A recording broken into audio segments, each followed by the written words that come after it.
नन्ही चिड़िया चिम्मू के दोनों प्यारे बच्चे चुनमुन और चुटपुट बड़े हो रहे थे। वो उड़कर जंगल की सैर करना चाहते थे, मौज मस्ती करना चाहते थे। इसलिए अक्सर वो अपने पंख फड़फड़ाते थे। वो अपनी माँ और अन्य पक्षियों को उड़ता हुआ देखकर अपने बारे में सोचने लगते थे। बार बार पंख फड़फड़ाते थे। चिड़िया चिम्मू बोली, हाँ हाँ, मैं सब समझती हूँ। तुम दोनों उड़ना चाहते हो, इस पेड़ से उस पेड़ पर जाना चाहते हो, हवा में गोते लगाना चाहते हो। चुनमुन बोला, हाँ माँ, हम उड़ना तो चाहते हैं लेकिन गिरने से डरते हैं, इसलिए हिम्मत ही नहीं करते। सही कह रहे हो बेटा, कभी उड़ी नहीं ना, इसलिए तुम्हें डर लगना स्वाभाविक है। धीरज रखो, मैं तुम्हारे मन का सब डर भगाऊंगी और तुम्हें उड़ना सिखाऊंगी। माँ, मेरा भी डर भगा दो ना, मुझे भी उड़ना सिखा दो। आपने उड़ना कैसे सीखा था माँ? बच्चों, मुझे भी मेरी माँ ने ही उड़ना सिखाया था, बोलना सिखाया था, अपने खाने पीने का इंतजाम करना सिखाया था, खतरनाक पशु पक्षियों से बचना सिखाया था। मैं भी तुम दोनों को सब कुछ सिखाऊंगी।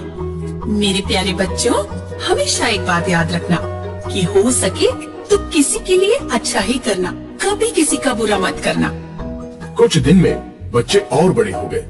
चिम्मू ने धीरे धीरे उन्हें हिम्मत वाला बनाना शुरू किया।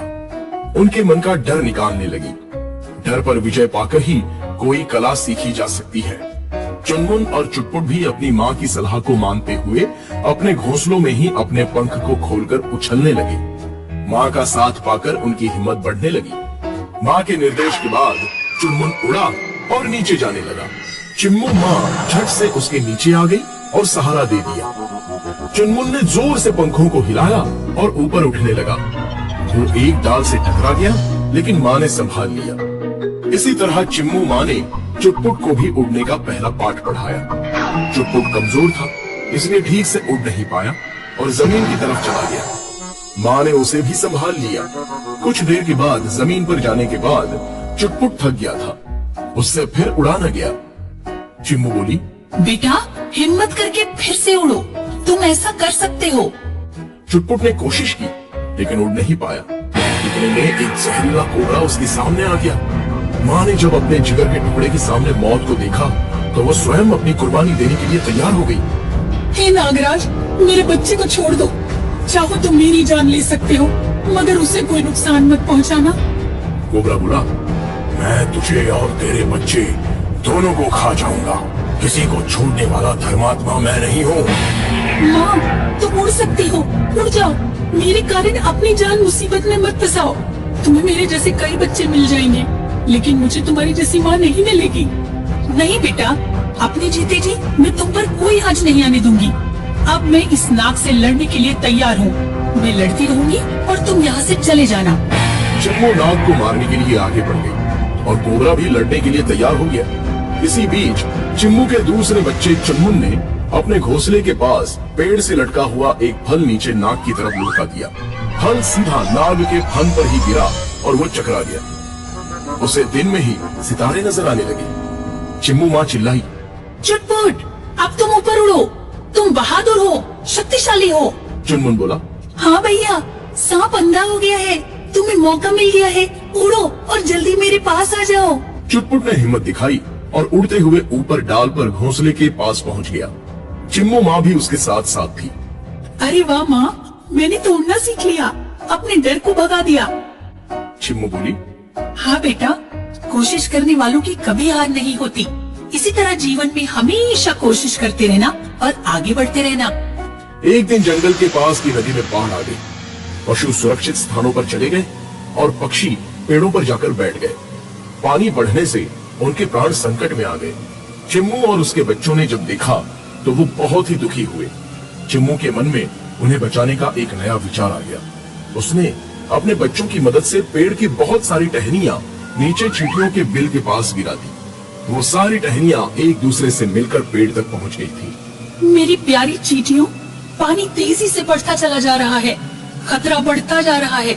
तुम सब इन्हीं सूखी टहनियों पर चढ़कर आगे बढ़ते हुए इस पेड़ पर चढ़ जाओ। चींटियों ने चिम्मू के कहे अनुसार सूखी टहनियों पर चढ़ते हुए कतार बनाकर पेड़ पर चढ़ना शुरू कर दिया। सारी चींटियां सुरक्षित रूप से पेड़ पर पहुंच चुकी थी। सभी चींटियां बहुत ही खुश दिखाई दे रही थी। प्यारी चिड़िया, तुमने हमारे प्राण बचाए, हम आजीवन आभारी रहेंगे।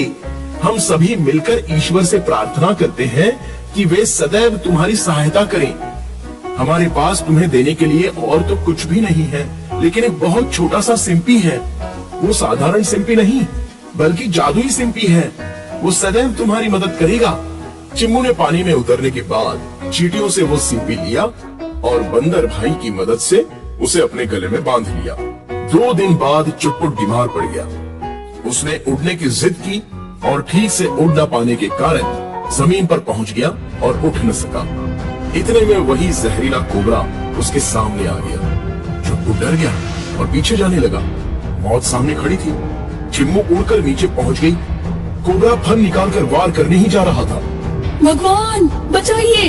इतने में जादुई सिंपी से तेज रोशनी निकली और सांप के फन पर जाकर पड़ गई। सांप का फन तेजी से नीचे पटक उठा, जैसे किसी ने उस पर वार कर दिया।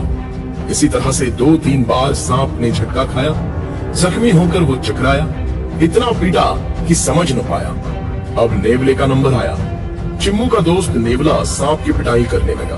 कोबरा डरने लगा, मार खाकर पिछड़ने लगा।